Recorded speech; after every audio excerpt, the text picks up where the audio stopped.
अस्सलाम वालेकुम नाज़रीन कराम। पीटीआई के रहनुमा शेर अफजल मरवत पीटीआई के लिए एक मसला बन गए।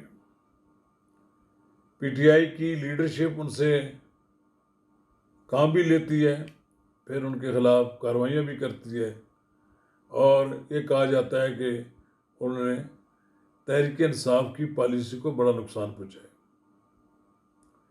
अभी तक वो शो काज नोटिस ही उनको गया है, लेकिन ऐसा लगता है कि शो काज नोटिस से बात आगे नहीं जाएगी।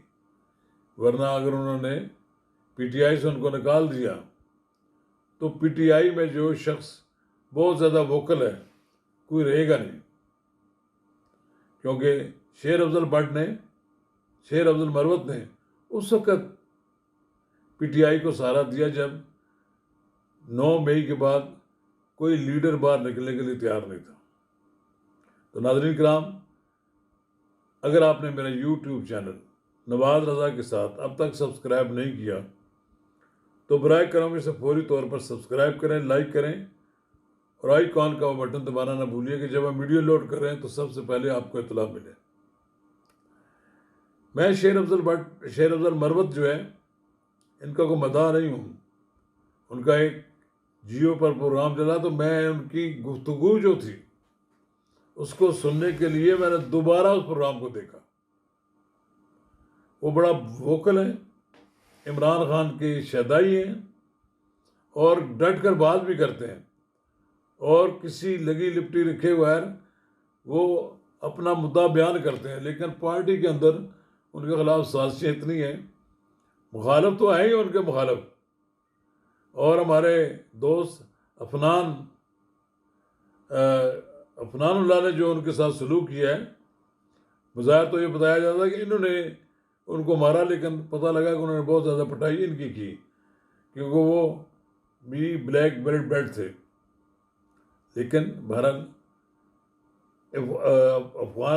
अफनानुल्लाह की जो वाक़या हुआ उसके बाद ये बड़े करीब हो गए इमरान खान के। उनके कहा वो इनका एक जुमला था, प्रोग्राम बढ़ गया। तो अब इस वक्त तो लगता है ऐसा ही है कि जैसे शेर अफजल मरवत भी बढ़ गए।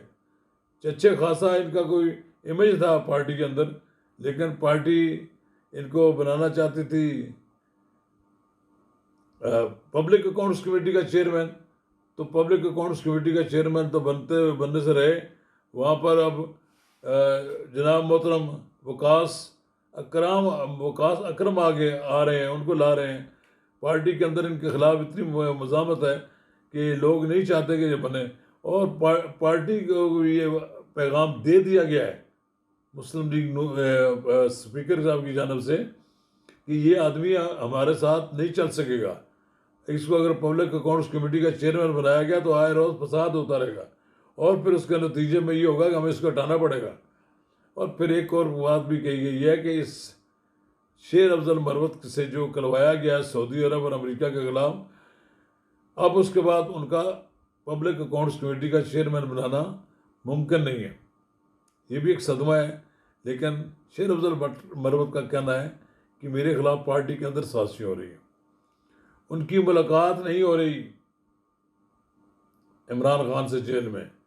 कहते हैं जो जिस आदमी ने उमर अयूब ने जो नाम देने होते हैं उसमें उनका नाम शामिल नहीं किया जाता, और इस वक्त सर दस्त इमरान खान भी नहीं चाहते कि वो उन्हें मिलने के लिए आएँ, क्योंकि उन्होंने जो कुछ किया, सऊदी अरब के बारे में जो कुछ कहा और अमेरिका के बारे में जो कुछ कहा, वो यकीनन उनके पीछे इमरान खान की मर्जी थी।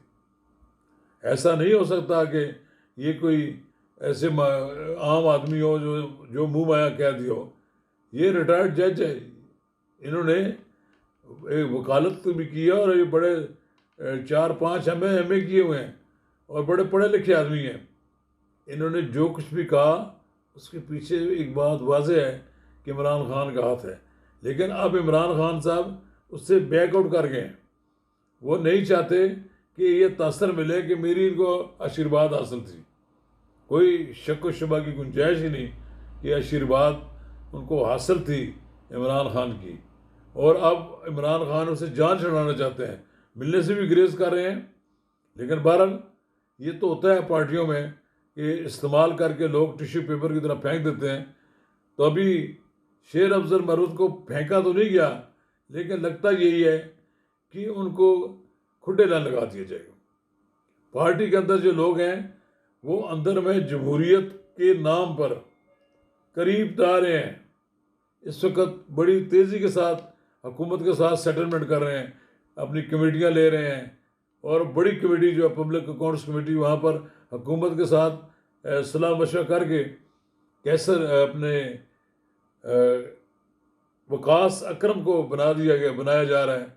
वकास अकरम का माजी भी तो मुस्लिम लीग नून की तरफ है ना जी, ये सारा ख़ानदान मुस्लिम लीग नून के साथ हुआ करता। उनको ऐसा आदमी सूट करता है जो इनका आदमी आजकल उस कैंप में। बहुत से लोग मुस्लिम लीग नून छोड़ कर गए हैं, अब वो मुस्लिम लीग नून पर इल्ज़ाम तराशी भी करते हैं और मुस्लिम लीग नून को लान तान भी करते हैं, लेकिन हैं उस दूसरे कैंप में शामिल। और ये इसी तरह ही होता है कि जिस पार्टी से कामयाबी के इम्कान ज़्यादा हो, लोग वहाँ चले जाते हैं और फिर उसी के प्लेटफार्म से अपना कैरियर आगे बढ़ाते हैं। तो वकास अकरम के लिए ये जो पब्लिक अकाउंट्स कमेटी है, इनको देखते हैं रास आती कि नहीं आती है। लगता तो यही है कि ये 47 फार्म और 45 वाला झगड़ा है, ये आहिस्ता आहिस्ता पस मंज़र में चला जाएगा। पब्लिक अकाउंट्स कमेटी को मान रहे हैं, दूसरी कमेटियाँ ले रहे हैं। लगता ये है कि जब आपने उस निज़ाम में अपने आप को एडजस्ट कर रहे हैं, तो फिर आहिस्ता आहिस्ता आपने अपने आप को इस निज़ाम का हिस्सा बना दिया है। और फिर पता नहीं क्या, अल्लाह बेहतर जानता है कि इमरान खान का क्या बनेगा, इमरान खान की रिहाई कब होगी। ये खुद तो सारे 90-95 के आदमी जो MNA बने हैं, ये तो गुलचरे उड़ाएंगे। इमरान खान फिलहाल जेल में रहेंगे।